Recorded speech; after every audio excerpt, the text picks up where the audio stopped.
The crystal chandeliers caught the light like 1,000 imprisoned stars, each one mocking me as I balanced another tray of champagne flutes. My feet ached in the borrowed heels, 2 sizes too small, but beggars couldn't afford to be choosers, and I was the definition of a beggar pretending to belong in a palace.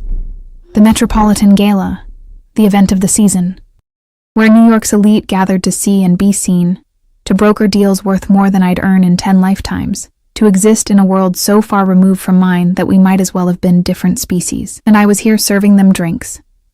The black and white uniform they'd given me was stiff, uncomfortable, scratching against my skin with each movement. But I smiled, always smiled, because this job, this humiliating, back-breaking job, was the only thing standing between my daughter and eviction, between keeping the lights on and sitting in the dark. "Champagne?" I offered, approaching a cluster of women dripping in diamonds that could pay off my student loans 3 times over. They looked through me, literally through me, as if I were made of the same glass as the flutes I carried. I'd grown used to invisibility. In their world, service staff were furniture with pulses. I moved through the ballroom, my reflection catching in the gilt-edged mirrors that lined the walls. Pale, tired. My dark hair pulled back so tightly it gave me a headache, because God forbid a single strand fall out of place. My face bare of makeup, except for the mascara I'd salvaged from the bottom of a tube, trying to look presentable, professional, invisible in the right way. The orchestra swelled, something classical, something expensive sounding. Couples moved onto the dance floor, their movements fluid and practiced. Old money knew how to waltz. I barely knew how to keep my balance in these shoes. "Emma." I turned to find Marcus, the head server, gesturing sharply toward the main entrance. "VIP arrival. Make sure the champagne table near the East Gallery is fully stocked." "Now," I nodded, grateful for something to do that took me away from the crowd. The East Gallery was quieter, less populated, a small mercy. I was arranging the bottles when I felt it. That peculiar sensation of being watched. The hair on the back of my neck stood up, my skin prickling with awareness. I turned slowly, expecting to find Marcus checking on my work. Instead, I found him. Ethan fucking Carmichael. He stood 15 feet away, devastating in a custom tuxedo that probably cost more than my car, back when I'd had a car. Dark hair, perfectly styled. Sharp jawline, those blue eyes that had once looked at me like I was something precious. Something worth keeping. Before he'd decided I wasn't, my heart seized in my chest, that familiar ache spreading through my ribs like poison. 3 years. 3 years since he'd told me I wasn't suitable for his lifestyle, that I didn't fit into his world, that loving me had been a mistake he needed to correct. 3 years. And he still had the power to make me feel small. He was with someone, of course, a willowy blonde in a dress that cost more than my rent, her hand possessive on his arm, her laugh tinkling like the champagne glasses I carried. Everything I wasn't. Everything I could never be. I turned away quickly, my hand shaking as I reached for another bottle. Maybe he hadn't seen me. Maybe I could disappear into the wallpaper, into the shadows, into the blessed anonymity of the serving class. "Emma?" His voice. God, his voice still did things to me I wished it didn't. I straightened slowly, forcing my face into a neutral mask, the kind I'd perfected over months of customer service jobs. Professional. Distant. Dead inside. "Can I help you, sir?" The words tasted like ash. Something flickered in his eyes. Surprise? Discomfort? Did he actually have the capacity to feel shame? "I didn't know you were..." He stopped, glancing at his date, who was watching our exchange with barely concealed curiosity. "Working here. Life's full of surprises," I said, my voice flat. "Champagne?" I held out the tray like a shield, like a wall between us. He didn't take one. "Emma, your date looks thirsty," I interrupted, looking past him, through him, giving him the same treatment his people had been giving me all night. "Enjoy your evening, sir." I walked away, my head high, my heart in pieces. Again. Always again. The rest of the evening blurred into a haze of fake smiles and aching feet. I avoided the East Gallery, avoided anywhere Ethan might be, which was nearly impossible in a ballroom with only so many exits. I was refilling my tray near the kitchen entrance when the energy in the room changed. It was subtle at first. Conversations faltering mid-sentence, heads turning toward the main entrance, a ripple of awareness spreading through the crowd like a wave. The orchestra continued playing, but somehow the music seemed quieter, as if even the instruments were holding their breath. And then I saw why. He entered like a storm contained in human form, tall, easily 6'3" or 6'4", moving with a predator's grace that made everyone else look clumsy by comparison. His tuxedo was immaculate, perfectly tailored to a frame that suggested controlled violence beneath the civilized exterior.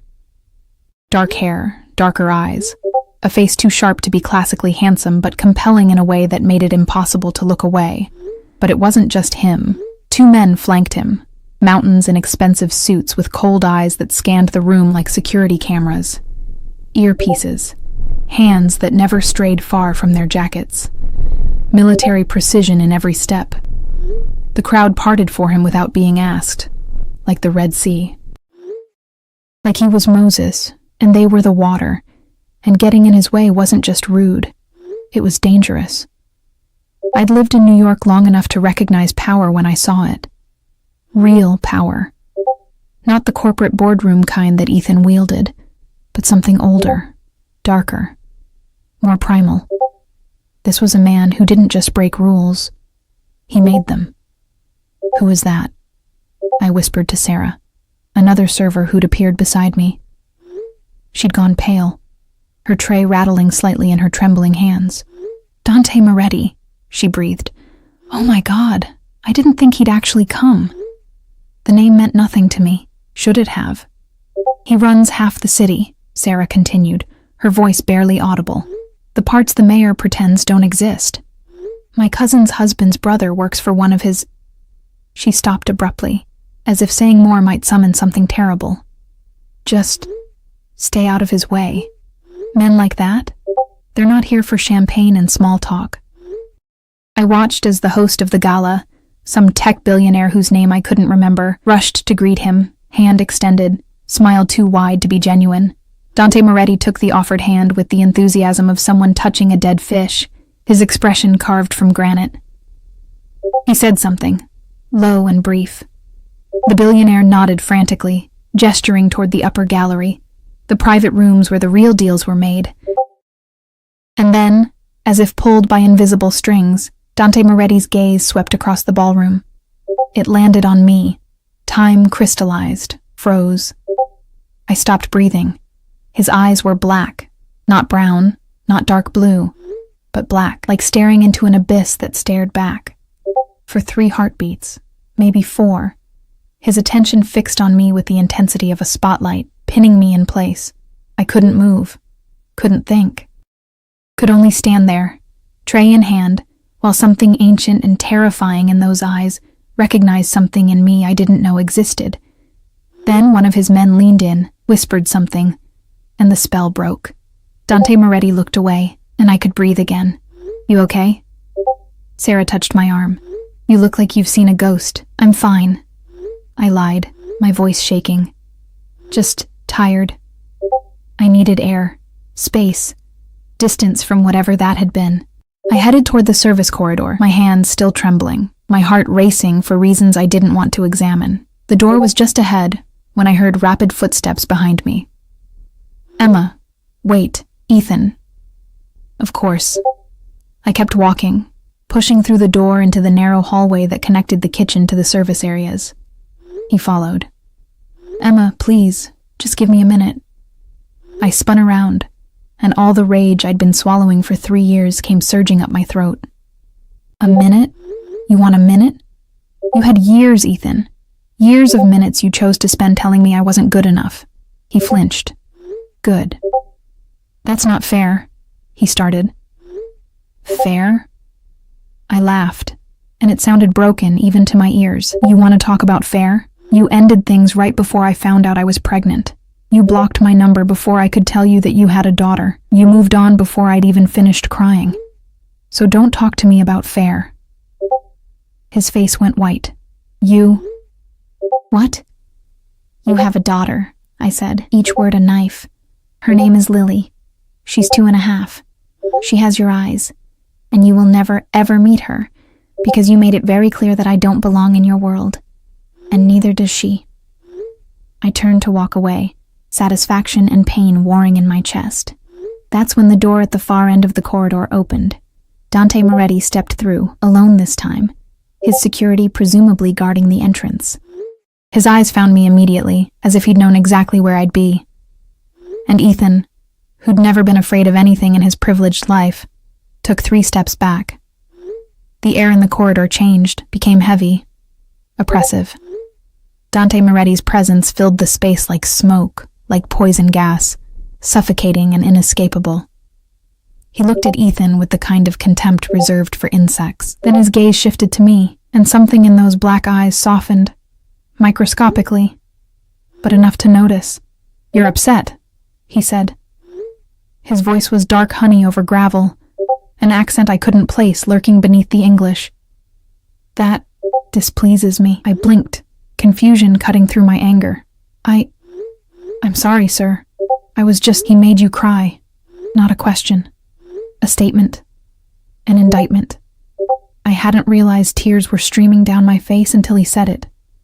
Ethan found his voice, tried to inject authority into it. "This is a private conversation, if you'll excuse us." Dante Moretti's head turned toward him with mechanical precision. He didn't speak. Didn't need to. Whatever Ethan saw in those eyes made him go silent mid-sentence. "Leave," Dante said quietly. "Before I change my mind about letting you." Ethan left. Practically ran. And I was alone in a service corridor with the most dangerous man in New York, my tears still wet on my cheeks, my world tilting on its axis. He studied me for a long moment, his expression unreadable. "What's your name?"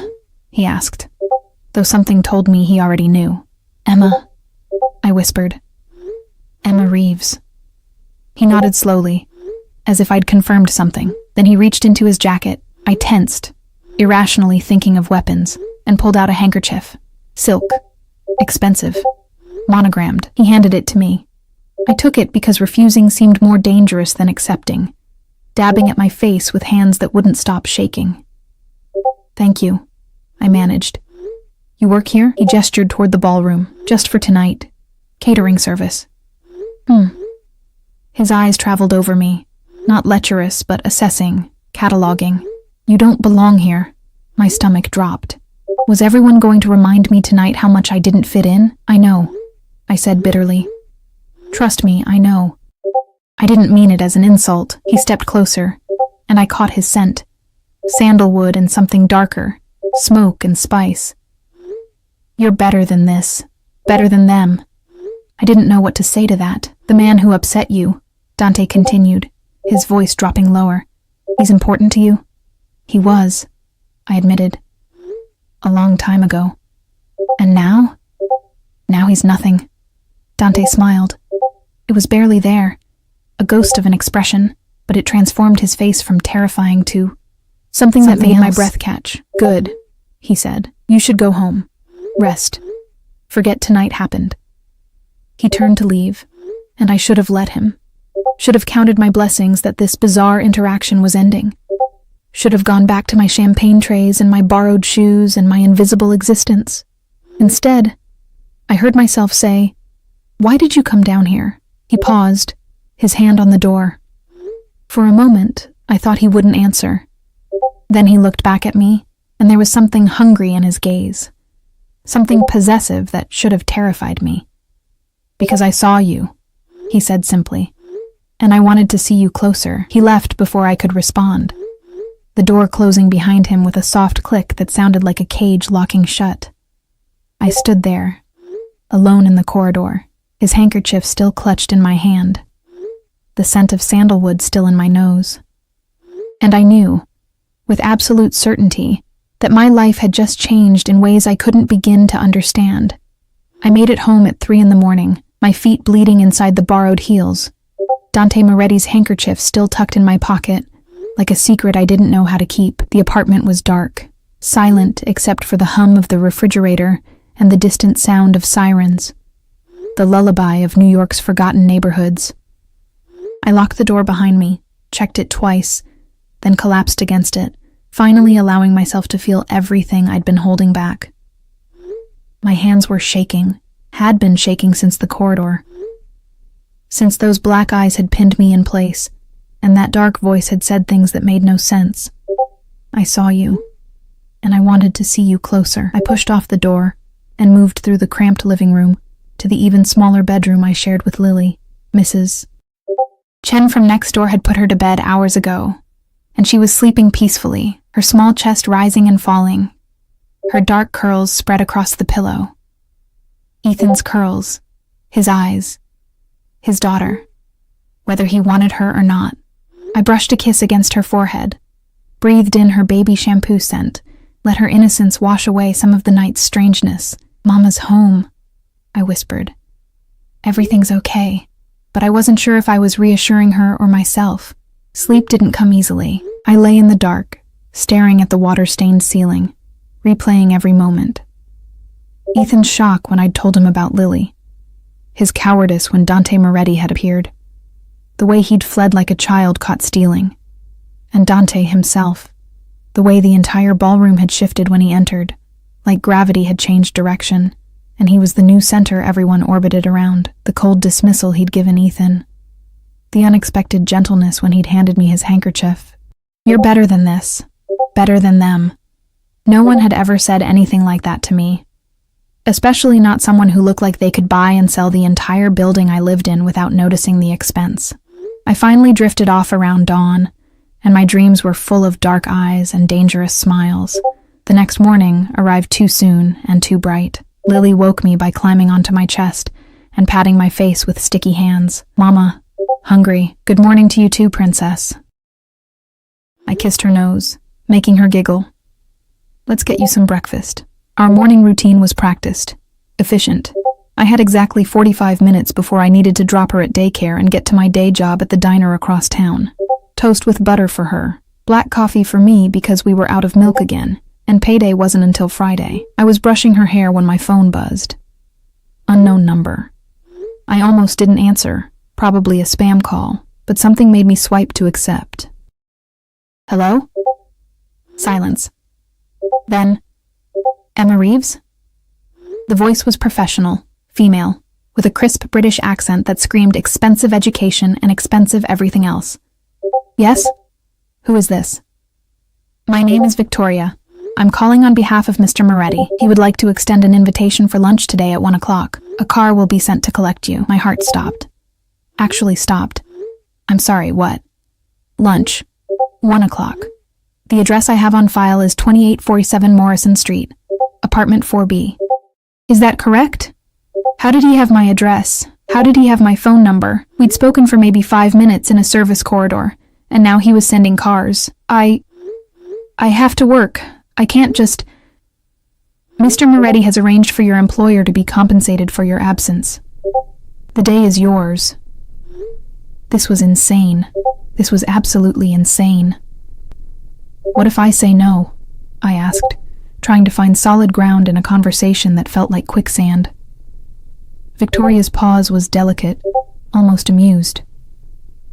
"Mr. Moretti doesn't extend invitations lightly, Miss Reeves. It would be unwise to decline." There was no threat in her voice. She didn't need to make one.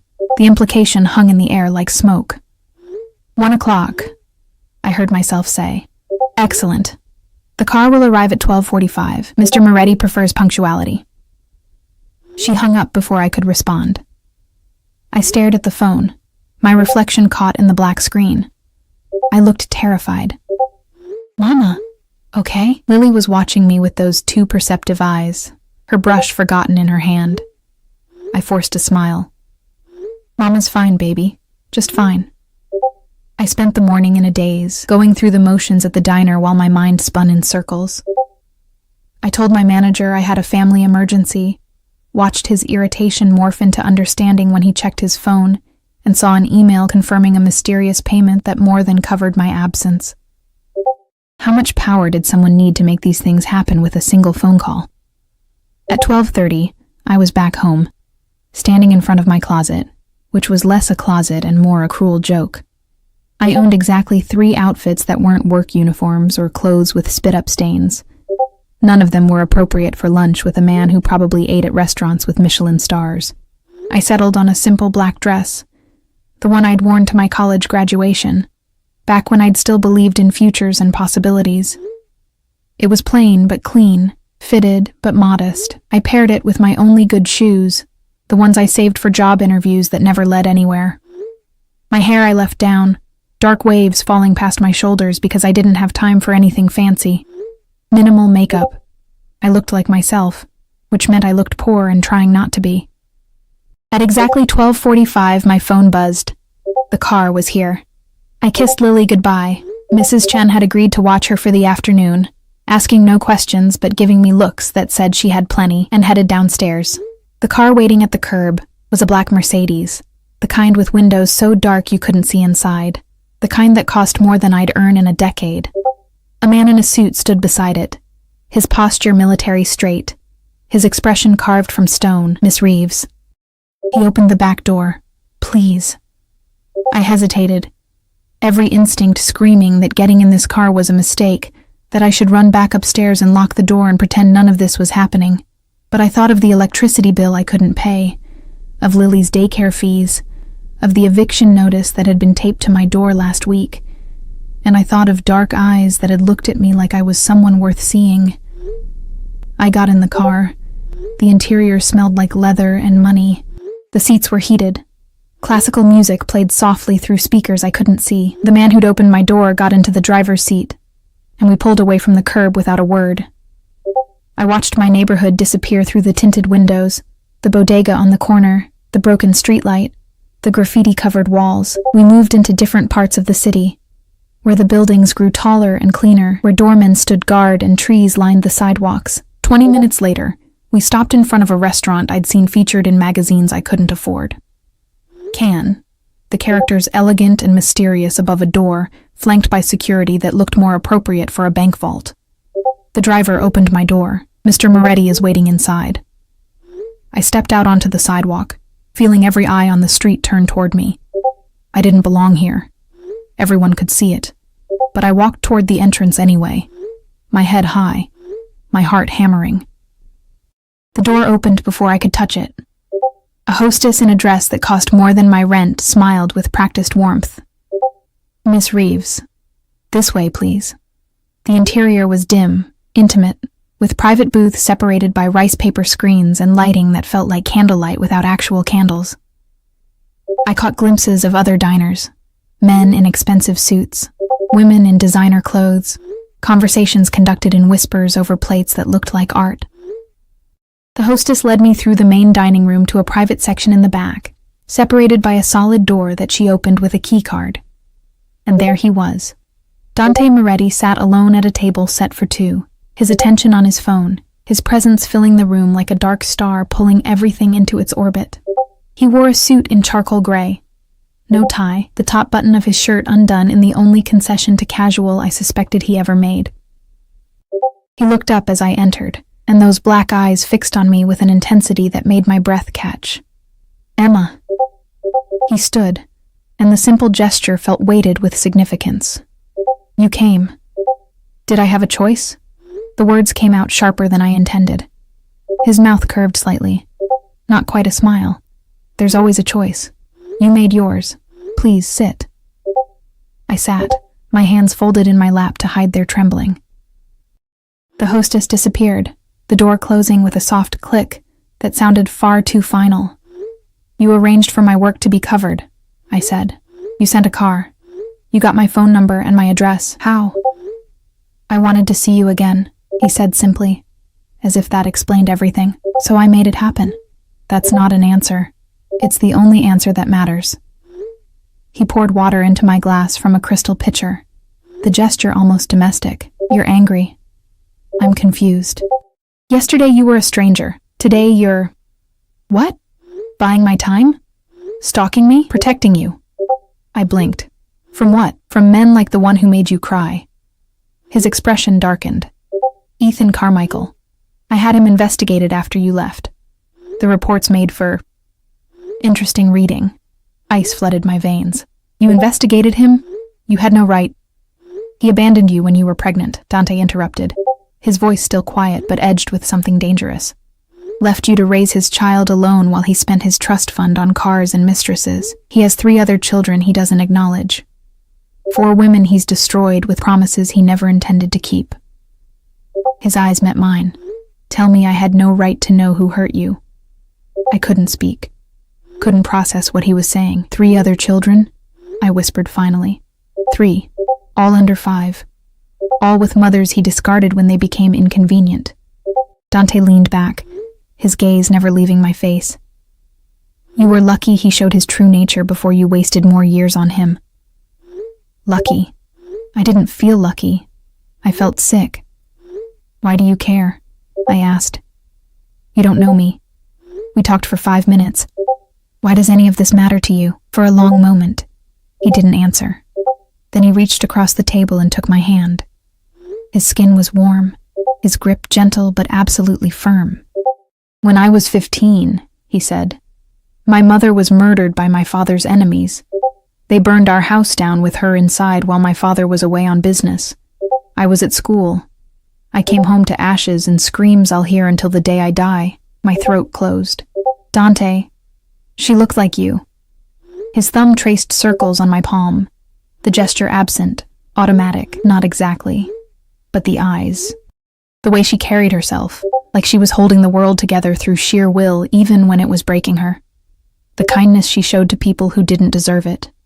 His jaw tightened. I saw you last night, serving drinks to people who looked through you like you were glass, and I saw her. And I knew I couldn't walk away. Tears burned behind my eyes. I'm not your mother. No. He raised my hand to his lips, pressed a kiss to my knuckles that sent electricity racing up my arm. You're better. You're here, and I'm going to make sure you stay safe. I don't need saving. Everyone needs saving, Emma. The difference is whether they'll accept it. A waiter appeared, silent, efficient, setting down plates I didn't remember ordering. Food that looked too beautiful to eat. Dante released my hand, and I felt the loss of his touch like a physical thing.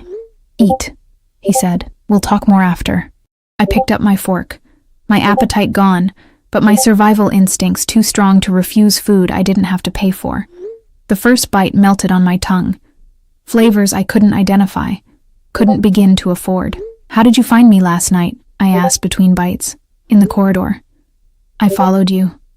Why? Because I wanted to. He took a sip of wine, his eyes holding mine over the rim of the glass. Because from the moment I saw you in that ballroom, everyone else became background noise. Because I'm a selfish man who takes what he wants, and I wanted to know why you were crying. And now you know. Now I know. He set down his glass, and now I'm going to fix it. You can't fix my life, Dante. Watch me. There was no arrogance in his voice, just certainty, the kind of certainty that came from a lifetime of making the impossible happen through sheer force of will. We ate in silence for a while, the air between us charged with things unsaid. I studied him when I thought he wasn't looking. The sharp planes of his face, the scar that traced his left eyebrow, the way his shoulders filled out his jacket with the kind of strength that came from violence, not Jim's. He was terrifying. He was magnetic. He was everything I should run from. And I was still sitting here, eating his food, letting him hold my hand, listening to him make promises that sounded like threats and felt like salvation. I need to get back to my daughter, I said finally, setting down my fork. Thank you for lunch, for everything. But I can't do this. Do what? Whatever this is. I have a child to think about. I can't get involved with... I gestured helplessly at him, at the restaurant, at the world he represented. This. Dante smiled. Really smiled this time. It was devastating. Emma? He said gently. You were already involved. You were involved the moment I saw you. The moment I decided you were mine to protect. He stood, moving around the table with predatory grace, tilting my chin up so I had to meet his eyes. But I'm not a monster. I won't force you into anything. I'll give you time to understand what's happening here. Time to see that this, us, is inevitable. There is no us. Not yet. His thumb brushed my lower lip and I stopped breathing. But there will be. Because I keep what's mine, Emma, and you're mine. You just don't know it yet." He stepped back, breaking the spell, and suddenly I could think again.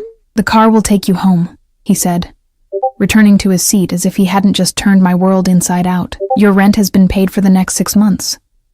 There's an envelope on your kitchen counter with enough cash to cover your other expenses. You'll find a new phone as well. My number is programmed in. Use it when you're ready to stop fighting the inevitable." I stood, my legs shaking. "I can't accept." "You can. You will." His expression hardened slightly. "You have a daughter who needs stability. I'm providing it. Refuse if your pride requires it, but don't punish her for my generosity." He'd boxed me in. Perfectly. Completely. "This doesn't mean anything," I said, my voice breaking. "Money doesn't make me yours." "No," he agreed, "but time will. Go home, Emma. Take care of your daughter. Think about what I've offered. We'll speak again soon." It wasn't a question. It was a promise. I left the restaurant, my mind spinning, my heart racing. The car was waiting. The same driver, the same silent efficiency. I collapsed into the back seat, and only when we were moving did I let the tears come, because he was right, and that terrified me more than anything else. I was already involved, already caught in something I didn't understand. Already his, whether I admitted it or not. The envelope was exactly where he'd said it would be. I stood in my kitchen, staring at it like it might explode. Thick cream paper, expensive weight, my name written across the front in elegant script. No return address, no explanation needed. Mrs. Chen had already left, a note saying Lily was fed and bathed and sleeping peacefully. I should check on her, should kiss her goodnight, reassure myself she was safe and real, and mine. Instead, I picked up the envelope with shaking hands. Inside was more cash than I'd ever seen in one place. $100 bills, crisp and new, bound in neat stacks. I counted once, twice. $30,000. $30,000. My knees gave out. I slid down the cabinet to the floor, the money spilling across my lap like obscene confetti. This was a year's salary. More. This was Lily's college fund. This was safety and security and choices I'd never had. This was a cage made of gold. Beside the cash was a phone, sleek, expensive, already charged. I powered it on with trembling fingers. One contact saved. Dante. No last name needed. Like he was the only Dante in the world. Maybe in his world he was. I should throw it all back in his face. Should march down to wherever he lived and tell him I wasn't for sale. That my daughter and I didn't need his blood money. That we'd survive the way we always had. Barely. Desperately. But on our own terms. But the eviction notice was still taped inside my junk drawer. The electricity bill was still 2 months overdue. Lily's daycare had sent 3 increasingly urgent emails about my outstanding balance. And I was so goddamn tired of drowning. I gathered the money with shaking hands, hid it in the back of my closet behind clothes I never wore, and went to check on my daughter. She was sleeping like an angel, her face peaceful, her small hand curled around her favorite stuffed rabbit, the one with the missing eye and the torn ear that I'd promised to replace when I could afford it. When I could afford it. That phrase had governed my entire adult life. Maybe not anymore. I kissed her forehead, breathed in her innocence, and made a decision that felt like jumping off a cliff. 3 days passed before I used the phone. 3 days of going to work at the diner, coming home to Lily, pretending everything was normal while Dante Moretti's presence haunted every corner of my life. I'd catch myself looking over my shoulder, expecting to see him watching from the shadows. I'd find my hand drifting to the pocket where I'd tucked his handkerchief, my fingers tracing the monogrammed initials. DM. Dante Moretti. Or maybe Dangerous Man. On the 4th day, I caved. I was giving Lily dinner, mac and cheese from a box, the fancy kind I could suddenly afford. When someone knocked on my door, not the tentative tap of a neighbor, not the aggressive pound of a landlord, something in between. I checked the peephole and felt my stomach drop. A woman stood in the hallway, mid-30s, elegant in a way that spoke of money and breeding, her suit perfectly tailored, her expression professionally neutral. She held a large shopping bag from a store I recognized from magazine spreads. I opened the door slowly. Yes? Emma Reeves? British accent. The same voice from the phone call. Victoria. Mr. Moretti asked me to deliver this. May I come in? It wasn't really a question. I stepped aside, hyper-aware of my cramped apartment, the peeling paint, the furniture held together with hope and duct tape. If Victoria noticed or cared, her expression didn't show it. She set the bag on my coffee table with careful precision.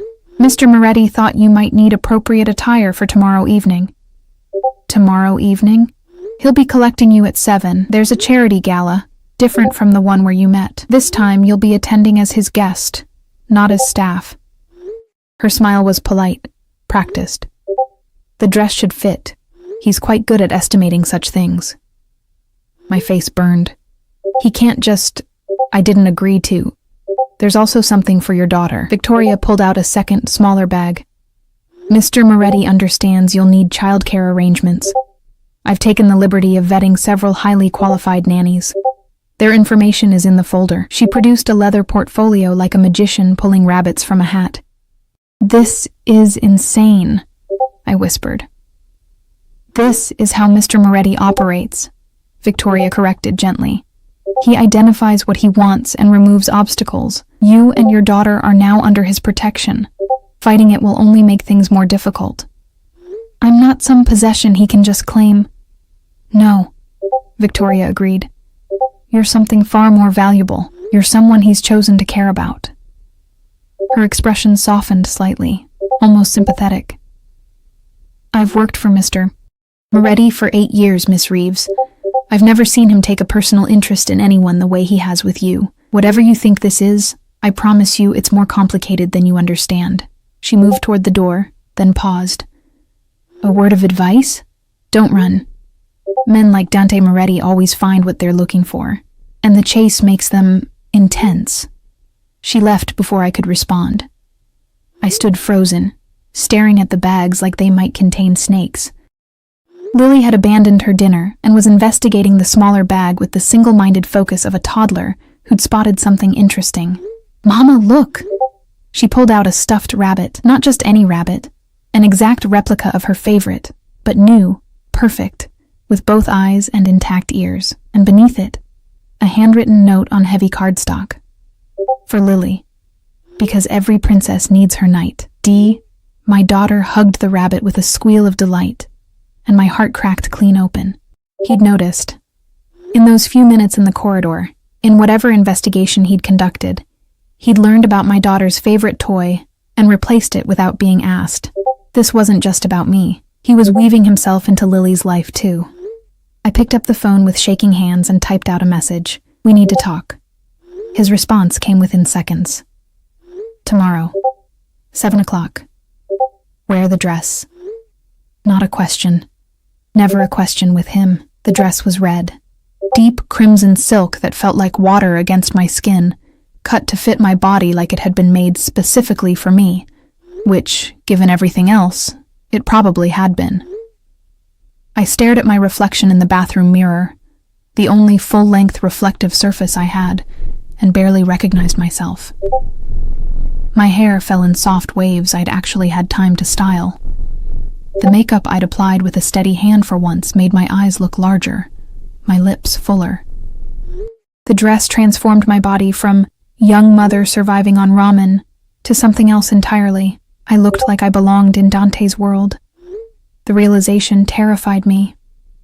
Mrs. Chen was watching Lily again, paid in cash I'd peeled from Dante's envelope with fingers that felt like they belonged to someone else. She'd asked no questions, just given me a long, knowing look that said she understood exactly what was happening. At exactly 7 o'clock, my phone buzzed. I'm downstairs. No car this time. He'd come himself. I grabbed the small clutch Victoria had included, also perfectly matched to the dress, and headed down. My hands shook on the railing, my heart hammered against my ribs. He was waiting on the sidewalk, leaning against a black car that probably cost more than this entire building. He wore a tuxedo that made him look like sin personified, his dark hair perfectly styled, his expression unreadable until he saw me. Then something flickered in those black eyes. Heat. Possession. Hunger. Emma. My name on his lips sounded like a prayer and a curse. You're exquisite. I descended the last few steps, acutely aware of his gaze tracking my every movement. You can't just summon me like this. Send people to my home. Make decisions about my life without asking. I can. He opened the car door, his hand extended. And I will. Because you won't make the decisions that keep you safe. So I'll make them for you. That's not how relationships work. This isn't a relationship, Emma. He stepped closer, crowding me against the car, his scent wrapping around me like smoke. This is an inevitability. You can fight it, delay it, pretend you have a choice. But we both know how this ends. How? His hand cupped my jaw, thumb tracing my lower lip. With you in my bed, in my life, under my protection, mine in every way that matters. I should push him away, should slap that arrogant expression off his face, should run back upstairs and lock the door and never look back. Instead, I heard myself whisper, "You're insane." Probably. His smile was dark, dangerous. "Get in the car, Emma. Let me show you the world you were always meant to inhabit." I got in the car. The drive was silent, charged with tension that made the air feel thick. Dante sat close enough that I could feel his heat, far enough that we weren't touching, but his presence filled the space, made it impossible to think about anything else. "Where are we going?" I asked finally. "The Sinclair Foundation Gala. $5,000 a plate. New York's elite pretending to care about childhood literacy while they network and broker deals." His hand found mine in the darkness, lacing our fingers together. "You'll be at my side. You'll smile. You'll let them see that you're under my protection." "Why?" "Because Ethan Carmichael will be there." His grip tightened slightly, and he needs to understand that touching you, speaking to you, even looking at you is now a death sentence. Ice flooded my veins. "Dante, I don't make threats, Emma. I make promises. And I promised myself that anyone who hurts you will regret it." He raised our joined hands to his lips, pressed a kiss to my knuckles. "He abandoned you. Left you to struggle alone. That debt comes due tonight. I don't want revenge. This isn't revenge. This is a statement. You're mine now. The world needs to know it." We pulled up to a hotel that made the previous venue look modest. Valets rushed to open doors. Photographers lined the red carpet. Actual paparazzi, flashbulbs popping like small explosions. Dante emerged first, then extended his hand to me. I took it because refusing would mean falling on my face in front of cameras that were already swiveling toward us. The flashes were blinding. Questions shouted from every direction. "Mr. Moretti, who's your date?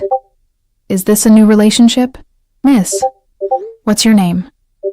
Dante's arm wrapped around my waist, pulling me against his side with possessive certainty. He didn't answer the questions, didn't acknowledge the cameras. He just walked forward like he owned the world, and I was dragged along in his wake. We entered the hotel ballroom, and it was like the previous gala all over again. Except this time, I wasn't invisible. Every head turned. Every conversation paused. The weight of hundreds of eyes fell on us like physical touch, and I wanted to disappear, to melt into the floor. Dante's hand tightened on my waist. "Breathe," he murmured against my ear. "You're safe. I have you." We moved through the crowd, and it parted like the Red Sea again. But this time, people weren't just avoiding Dante. They were studying me, cataloging, assessing, trying to figure out who I was and why I mattered. "Dante?" A man in his 60s approached, his smile too wide, his handshake too eager. "Good to see you. And who is this lovely creature?" "Emma Reeves," Dante said, his tone making it clear no further explanation would be provided. "Emma, this is Senator Morrison. He's very interested in childhood literacy programs." The senator's eyes flickered with something like fear. "Of course. Very passionate about education. Perhaps we could discuss." "Perhaps." Dante steered me away before the man could finish. We moved from group to group, Dante introducing me with my name and nothing else, as if that was all anyone needed to know. Some people were curious, some were cautious. All of them were respectful in a way that had nothing to do with me and everything to do with the man whose arm was around my waist. And then I saw him. Ethan stood near the bar, his blonde date from the previous week replaced by a redhead in emerald green. He was laughing at something someone said, his expression easy, careless, until he saw us. The laughter died. His face went pale, then red, then pale again. He whispered something to his date, who looked toward us with naked curiosity. "He sees you," Dante murmured, his lips against my temple. "Good." "Dante, please don't. I'm not going to hurt him, Emma. Not here. Not tonight." His hand splayed possessively across my hip. "I'm just going to remind him what he lost." He guided me directly toward Ethan, each step deliberate, predatory. I wanted to resist, to pull away, but his grip was gentle iron, inescapable.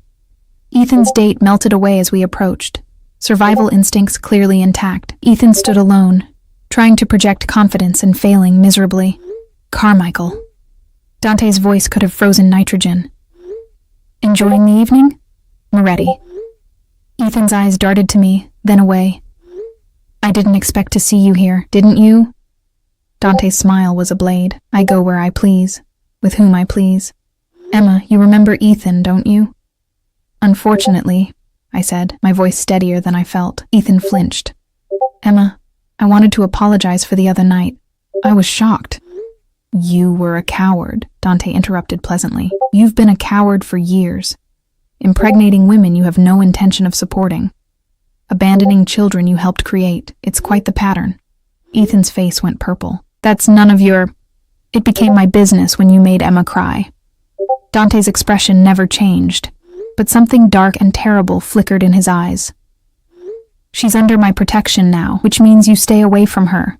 You don't call, you don't text, you don't acknowledge her existence. Are we clear? You can't just... I can. I am." Dante's hand moved to the small of my back, a gesture of ownership that made my breath catch. "Your daughter, Lily, isn't it, will want for nothing. Her education, her future, everything you should have provided will be taken care of. By me, not you. You've forfeited that right." I stiffened. "Dante." "But," he continued, ignoring my protest, "she'll never know your name. Emma will choose when and if Lily learns about her biological father. And my suggestion?" His smile turned cruel. "Would be never." Ethan looked like he'd been slapped.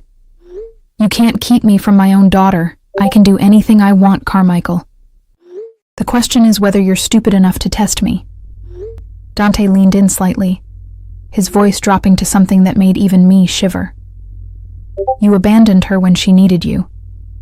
You don't get to play father now that someone else is providing. Walk away. Forget Emma exists. Forget Lily exists. And you might live long enough to regret what you've done." He turned us away before Ethan could respond, guiding me toward the dance floor where couples swayed to music I barely heard over the rushing in my ears. "You had no right," I hissed as his arms encircled me, pulling me into a waltz I didn't know how to dance. "Lily is my daughter. Mine. You don't get to make decisions about her life." "I just did." His hand on my waist guided me through steps my body somehow knew to follow. "He lost his chance, Emma. He doesn't deserve her. Doesn't deserve you. That's not your call to make, isn't it?" He spun me, and suddenly we were closer, his breath warm against my face. "You're mine. Your daughter is yours. Which makes her mine to protect too. I won't apologize for securing her future." Tears burned behind my eyes. "I'm not yours, Dante. Keep telling yourself that." His forehead rested against mine, our bodies moving together like we'd done this 1,000 times before. "But every time you don't pull away, every time you let me touch you, hold you, make decisions for you, you prove yourself wrong. And God help me, he was right. I wasn't pulling away. I was leaning in. I was letting him lead. I was starting to believe that maybe, just maybe, being his wouldn't be the worst thing in the world." The night bled into early morning before Dante finally took me home. We'd stayed at the Gala for hours, dancing, mingling with people whose names I'd never remember, existing in a bubble where I was someone important, simply because I stood beside him. His hand never left my body, a touch at my waist, fingers laced through mine, his palm spread possessively across the small of my back, claiming me, marking me, making sure everyone in that ballroom understood exactly who I belonged to. And I'd let him. The car ride back was quiet, charged with something I didn't want to name. Dante sat close enough that our thighs touched, his hand resting on my knee, thumb tracing absent circles through the silk of my dress. "You were magnificent tonight," he said finally, his voice low, intimate in the darkness. "I didn't do anything. I just stood there while you orchestrated everything. You stood beside me. You didn't run. You let them see you're mine." His hand tightened slightly. "That's everything, Emma." We pulled up to my building, and my stomach twisted. The night was ending. Reality was waiting upstairs in the form of my sleeping daughter, and my cramped apartment, and my life that didn't include men like Dante Moretti. "Thank you," I said, reaching for the door handle, for the dress, for dinner, for everything. His hand caught my wrist. "I'm walking you up. That's not necessary. It's not negotiable." He was already out of the car, circling around to open my door, extending his hand like a king expecting obedience. I took it because arguing would wake the neighbors. We climbed the 3 flights in silence, his presence filling the narrow stairwell, making it feel smaller, more intimate. I fumbled with my keys, hyper-aware of him standing behind me, close enough that I could feel his heat. The door opened. Mrs. Chen looked up from the couch where she'd been dozing, her eyes widening slightly when she saw Dante. "Everything okay with Lily?" I asked, trying to sound normal. "Sleeping like an angel. No problems at all." Mrs. Chen gathered her things with practiced efficiency, her gaze flickering between Dante and me with knowing calculation. "I'll see myself out." She was gone before I could stop her, leaving me alone in my apartment with a man who looked utterly out of place among my thrift store furniture and peeling wallpaper. "You should go," I said, not looking at him. "It's late. Lily could wake up." "Show me." I turned. "What?" "Show me your daughter." His expression was unreadable. "I want to see her." Every maternal instinct I possessed screamed danger. But there was something in his eyes, something vulnerable beneath the dangerous exterior, that made me nod. I led him to the bedroom, easing the door open carefully. Lily was sprawled across our shared bed, the new rabbit clutched in one hand, her dark curls wild against the pillow. She looked so small, so perfect, so utterly innocent. Dante stood in the doorway, completely still, his gaze fixed on my sleeping daughter. For a long moment, he didn't move, didn't speak. Then I saw his jaw tighten, his hands curl into fists at his sides. "She looks like you," he said finally, his voice rough. "She has her father's eyes, his hair. She has your strength. I can see it, even in sleep." He turned to me, and something in his expression made my breath catch. "My mother used to say you could tell a person's soul by how they sleep. Peaceful sleepers have peaceful hearts." "And what does that make you?" I asked softly. His smile was bitter. "I haven't slept peacefully since I was 15 years old." The confession hung in the air between us, heavy with meaning I didn't fully understand. I pulled the door closed gently, leaving it cracked in case Lily called out. "You should leave," I said again, but there was no force behind the words. "I should." He stepped closer, backing me against the wall of my narrow hallway, his hands braced on either side of my head. "But I'm not going to. Dante, I've been patient, Emma. I've given you space, time, let you pretend you have a choice in this. But seeing you tonight, watching every man in that room want what's mine, feeling you fit against me like you were made for this," his forehead rested against mine. "I'm done being patient. I'm not ready. You're terrified. There's a difference." His hand cupped my jaw, tilting my face up. "You're terrified because you feel it too. This thing between us, this inevitability. It's been less than a week. It's been a lifetime. I've been waiting for you my entire life, Emma. I just didn't know it until I saw you in that ballroom, invisible to everyone except me." His lips brushed mine, barely a kiss, more a promise of what could be. My hands found his chest, and I told myself I was pushing him away. But my fingers curled into his shirt instead, holding him close. "1 week," I whispered against his mouth. "Give me 1 week to process this. To figure out what I want without you overwhelming every thought in my head." He pulled back slightly, his eyes searching mine. 1 week? And then we'll see. No. His thumb traced my lower lip, his expression absolute. 1 week. And then you're mine completely. No more hesitation. No more fear. You surrender, Emma. To this. To us. To me. That's not fair. Life isn't fair. But I am certain. And by the end of this week, you will be too. Lying. He pressed one more kiss to my forehead. Gentle and possessive all at once. Sleep well, beautiful. Dream of me. He was gone before I could respond, the door clicking shut behind him, leaving me alone with my racing heart and the certainty that I'd just made a deal with the devil. The week passed in a blur of Dante's presence, invading every corner of my existence. On Monday, flowers arrived. Not a dozen roses, 3 dozen, blood red, with a card that simply said, Day 1. On Tuesday, a package appeared. A new laptop for me, educational toys for Lily, and a note. You mentioned wanting to finish your degree. Here's how. Day 2. Wednesday brought a letter from my landlord saying the building had been purchased by a new owner who was waiving rent for all current tenants for the next year. I didn't need to guess who the new owner was. Thursday, I found my car, the one that had been repossessed 8 months ago, parked outside my building with new registration and a bow on the hood. The note. You need independence, but you're still mine. Day 4. Friday morning, I woke to find my student loans had been paid in full. $38,000 gone like they'd never existed. The email confirmation came with a message. The past doesn't get to chain you anymore. Day 5. Each gift was perfectly calculated to remove an obstacle, to make my life easier, to prove that he could provide everything I'd ever struggled to achieve on my own. Each gift was also a chain, binding me tighter to him with every passing day. I should have been angry, should have thrown it all back in his face, should have told him to stop playing God with my life, but Lily had new clothes that fit. The electricity stayed on. I slept through the night without wondering how I'd pay for groceries. For the first time in 3 years, I could breathe without the constant weight of survival crushing my chest. And I hated how good it felt. Saturday, Dante called.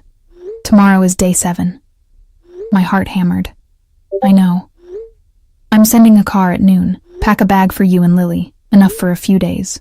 Where are we going? Does it matter? His voice was soft, dangerous. You're mine tomorrow, Emma, one way or another. I'd prefer you come willingly, and if I don't? Silence. Then I'll wait. I'll give you more time, but I won't give you up. Ever. So the question isn't whether you'll be mine, it's only when you'll stop fighting the inevitable. He hung up before I could respond.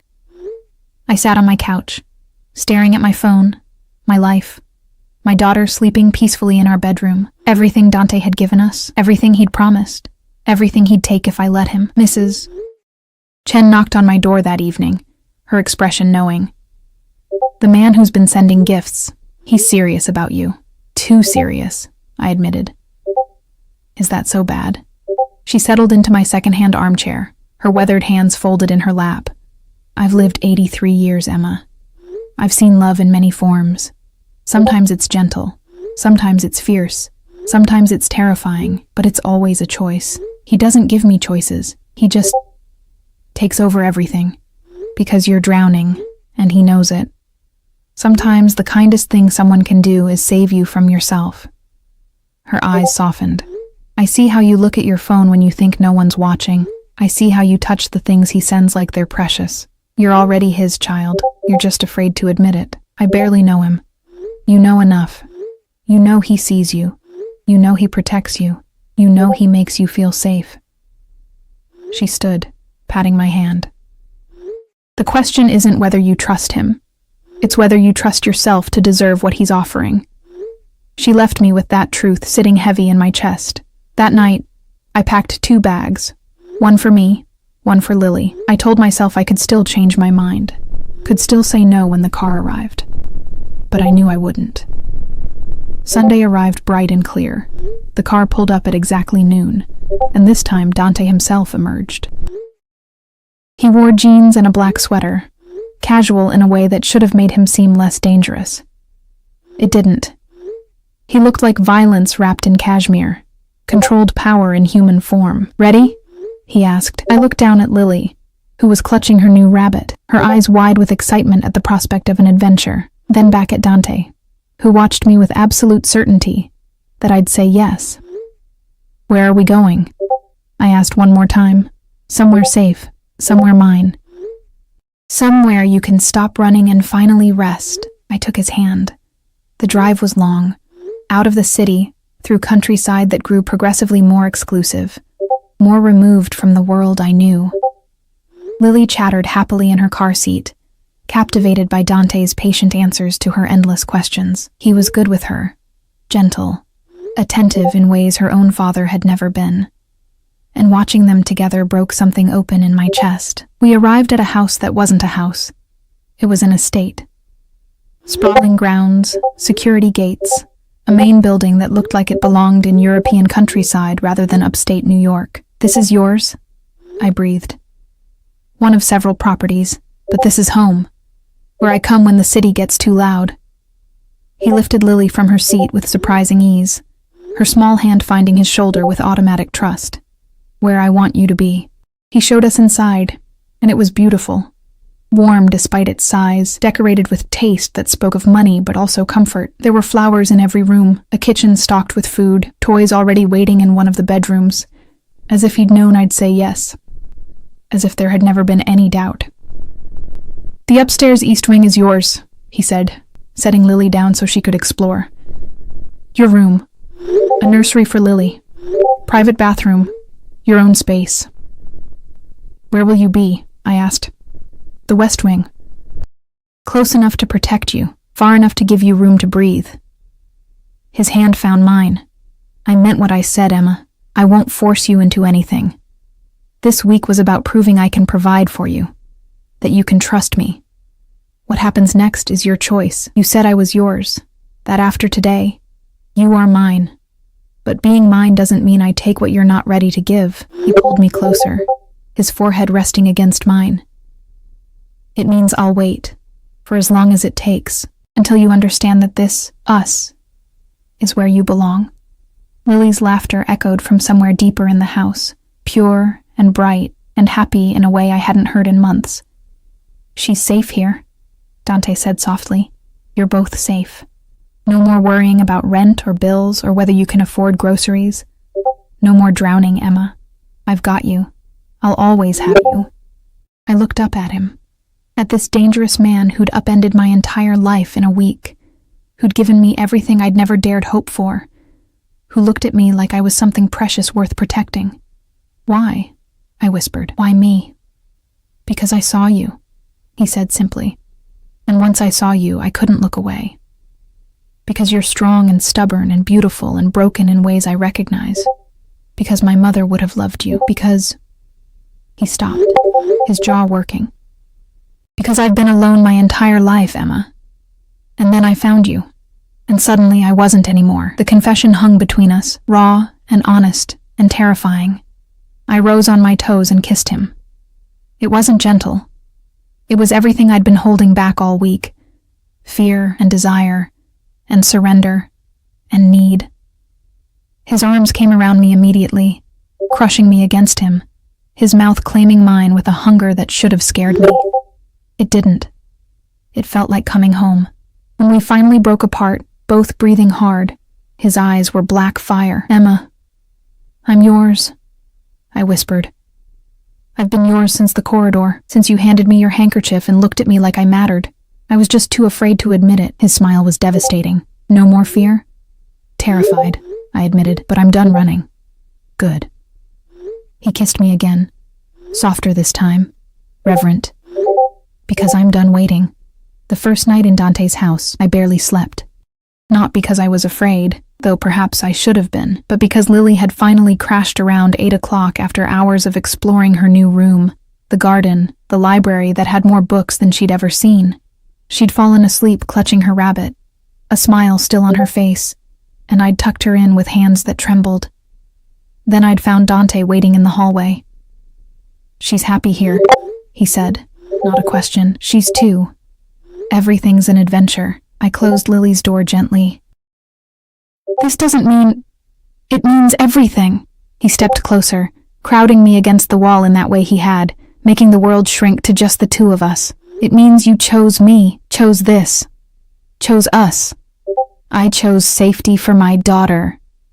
You chose me, he repeated, his mouth a breath away from mine. Stop lying to yourself, Emma. You're stronger than that. He was right. God, he was always right. What happens now? I whispered. His smile was dark promise. Now you rest. Tomorrow I introduce you to the rest of my world. The parts that aren't charity galas and expensive restaurants. The parts that will make you understand exactly who I am. I know who you are.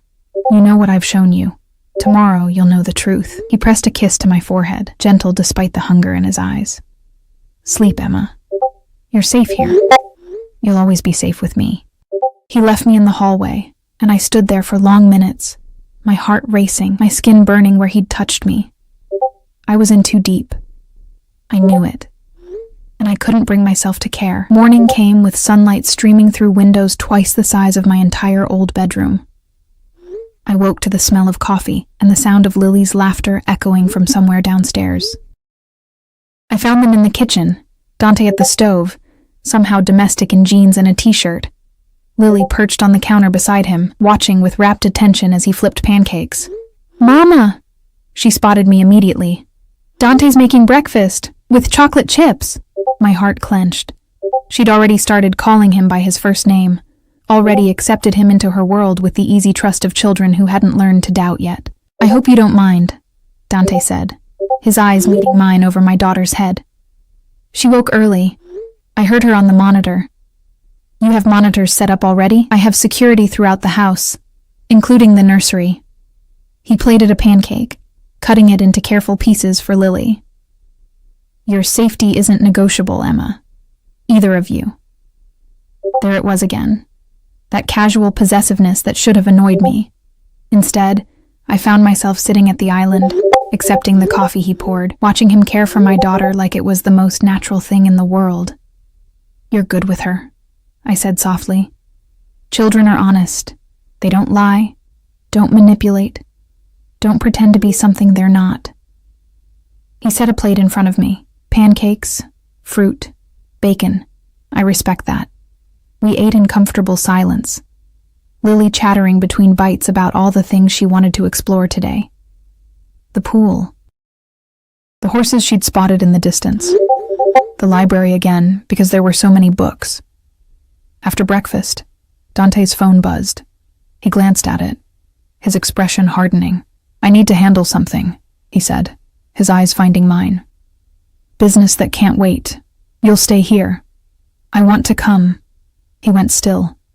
Emma, you said you'd show me the truth, show me who you really are. I stood, moving closer. I'm not a child you can protect from reality, Dante. If I'm yours, if we're doing this, then I need to understand all of it. For a long moment he studied me, something like approval flickering in his dark eyes. Lily stays here, he said finally. With security. With people I trust. Okay. What you'll see today, it may change how you look at me, then let it. I met his gaze steadily. I'd rather know the truth than live in a pretty lie. His smile was sharp, dangerous, proud. Get dressed. Something practical. We leave in 30 minutes. The business Dante needed to handle was in a warehouse on the outskirts of the city, in a neighborhood where even the streetlights seemed afraid to work properly. We arrived in a convoy, 3 black SUVs, men in suits with weapons I could see holstered at their sides. This wasn't the careful discretion of the Gala. This was raw power, undisguised and unapologetic. Dante helped me from the car, his hand possessive at my waist. Stay close to me. Don't speak unless spoken to. And if I tell you to leave, you leave. Understood? I nodded, my mouth too dry to form words. The warehouse interior was exactly what I'd expected. Concrete floors, harsh lighting, the smell of oil and fear. And in the center, tied to a chair, was a man I'd never seen before. He was bleeding. Not fresh wounds, but enough to suggest he'd been there for a while. His eyes widened when he saw Dante, and something like terror crossed his face.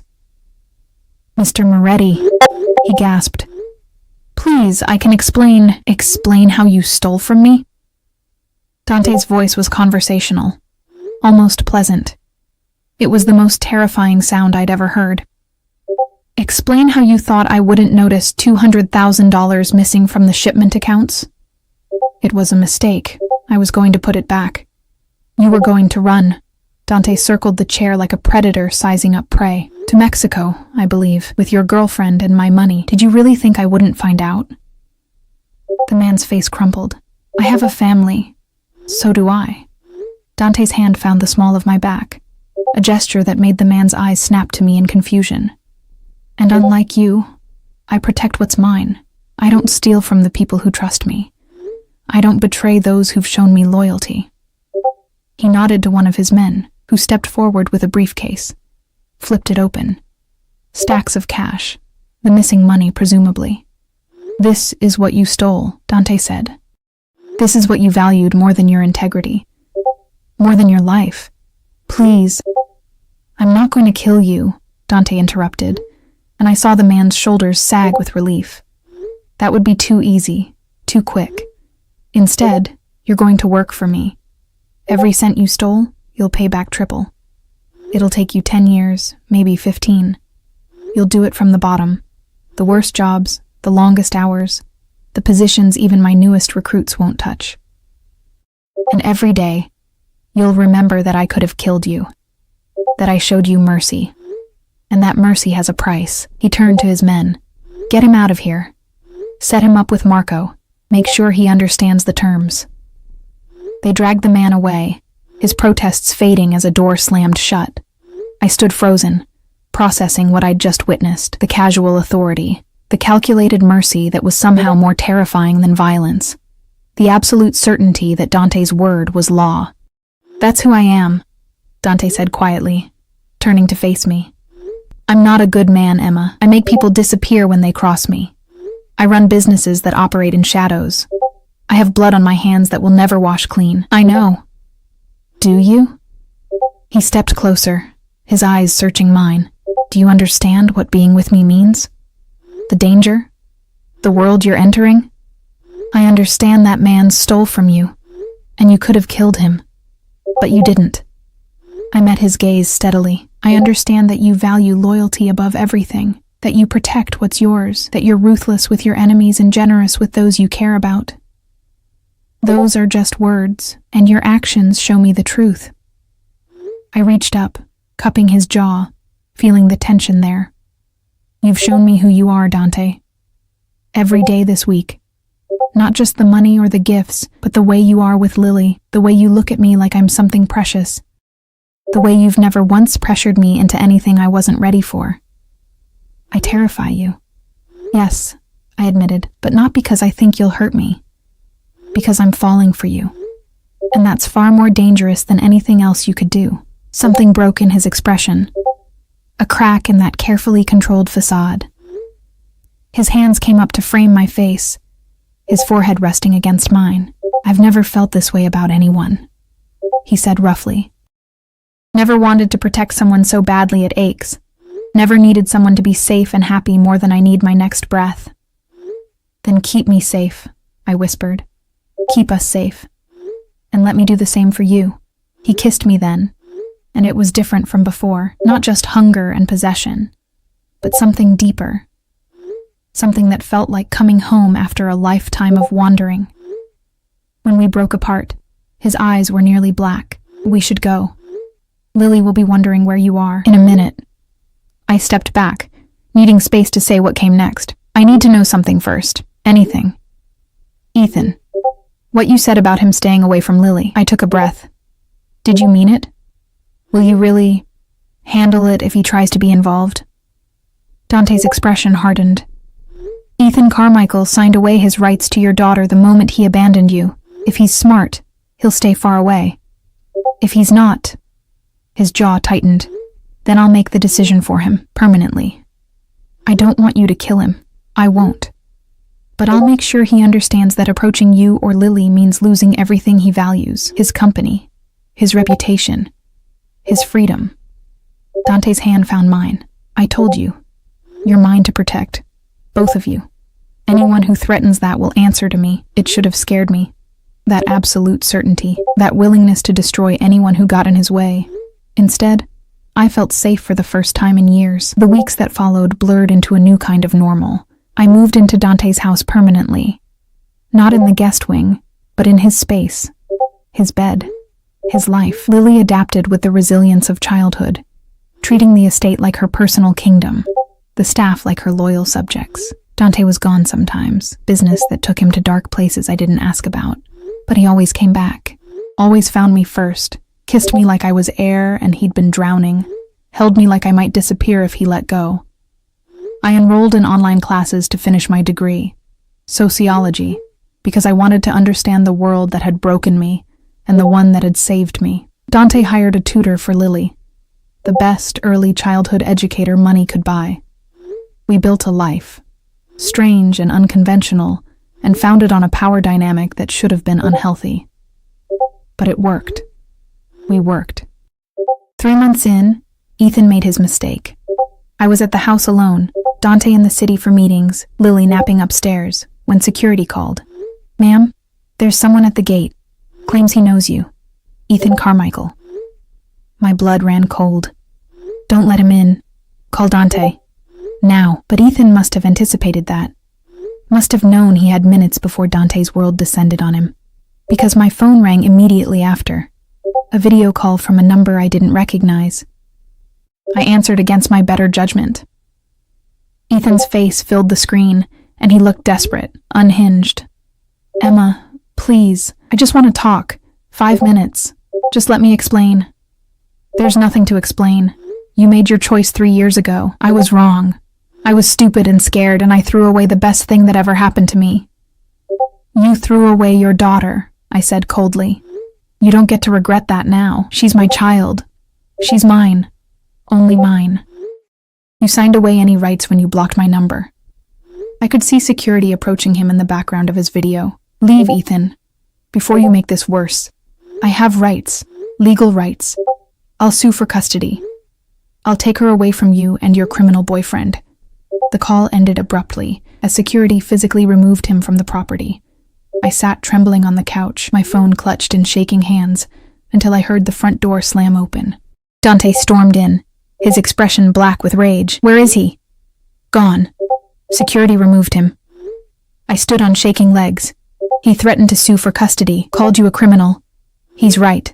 I am." Dante pulled me against him, his arms iron bands around my waist. "But I'm your criminal. And he just made the biggest mistake of his life." "Dante, what are you going to do?" "What I should have done weeks ago." He pulled back, his hands framing my face. "I'm going to make sure he never threatens you again, that he can't take Lily, that you're protected legally, financially, permanently. How?" "Marry me." The world stopped spinning. "What?" "Marry me, Emma. Be my wife. Let me adopt Lily legally. Give me the right to protect you both in every way that matters." His eyes burned into mine. "I know it's fast. I know we've only known each other a few months. But I've never been more certain of anything in my life." My hands found his chest, feeling his heart racing beneath my palms. "This is insane. This is us. We've been insane from the start." His thumb traced my lower lip. "Say yes. Let me give you my name. Let me make you mine in every way the law recognizes." I thought of Lily sleeping upstairs, of the life we'd built here, of the way Dante looked at me like I was his whole world, of how safe I felt in his arms, how protected, how absolutely certain that he would burn the world down before letting anyone hurt us. "Yes," I whispered. His kiss was fierce, possessive, sealing a promise that felt more binding than any legal document. "Tomorrow," he said against my mouth. "We'll do it tomorrow. I have a judge who owes me favors. We'll make it legal, make it real, and then Ethan Carmichael won't be able to touch either of you." "Tomorrow?" I laughed, the sound slightly hysterical. "Dante, that's not how normal people— We're not normal people.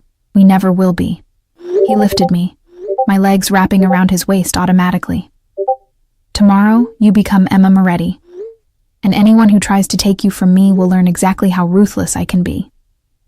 We married in his study with Lily as our witness, a judge who asked no questions, and vows that felt more like declarations of war against anyone who would try to separate us. The adoption papers were filed that same day. By the end of the week, Lily was legally Dante's daughter. Ethan's lawyers received notice that any custody claim would be met with evidence of abandonment, criminal neglect, and a dozen other charges Dante's legal team had somehow unearthed. Ethan never contacted us again. Life settled into something that felt almost like peace. Dante's business continued. Darker things I chose not to examine too closely because I'd married a man who operated in shadows, and I'd done it with open eyes, but he kept that world separate from ours. From Lily's laughter echoing through the halls, from the life we built in the spaces between his empire. 6 months after the wedding, I found Dante in Lily's room, watching her sleep with an expression that made my heart ache. "She called me Papa today," he said without turning. "Did you know that?" I moved to his side, his arm coming around me automatically. "She asks me almost every night if you're her real daddy." I tell her yes, because you are. Her blood father is nothing. You're the one who reads her bedtime stories, who teaches her to ride horses, who checks for monsters under her bed. I looked up at him, at this dangerous man who'd become my entire world. You're her father in every way that matters. His kiss was soft, reverent. "I love you, Emma Moretti. You and our daughter. More than I thought I was capable of loving anything. I love you too." I settled against his chest, listening to his heartbeat, strong and steady and sure. "Even though you're terrifying and possessive and completely insane." "Especially because of that," he corrected with dark amusement. We stood there in the doorway, watching our daughter sleep, and I thought about the night I'd served champagne at a gala, invisible and exhausted and barely surviving. I thought about Ethan's rejection, his shock when he'd seen me with Dante, his pathetic attempt to reclaim what he'd thrown away. I thought about how Dante had looked at me in that service corridor and decided I was worth keeping. And I realized that sometimes salvation came from the most unexpected places. Sometimes the most dangerous choice was also the safest. Sometimes the man everyone feared was exactly the man you needed to fear for you. "Thank you," I whispered. "For what?" "For seeing me, for choosing me, for making me believe I deserved to be chosen." Dante turned me in his arms, his forehead resting against mine in that gesture that had become ours. "I didn't make you believe anything, Emma. I just reminded you of the truth you'd forgotten, that you were always worth everything. You just needed someone ruthless enough to prove it." Outside, the sun was setting over the estate, painting the sky in shades of crimson and gold. Lily stirred in her sleep, murmuring something about horses and pancakes, and Dante's arms tightened around me. Possessive and protective, and absolutely certain. I was home. We were home. And anyone who tried to take that away would learn exactly what happened when you threatened something that belonged to Dante Moretti, because I wasn't just his wife anymore. I was his queen, the mother of his child, the woman he'd chosen above all others. And in his world, that made me untouchable. The woman who'd been invisible at the ball now stood beside the most powerful man in the city, and everyone who'd looked through me before now couldn't look away. Ethan had rejected me until he'd seen me with Dante, but by then it was far too late. I belonged to someone who would never let me go, and I'd chosen him right back, with every fiber of my being. This was my life now, our life, and it was more than I'd ever dared to dream.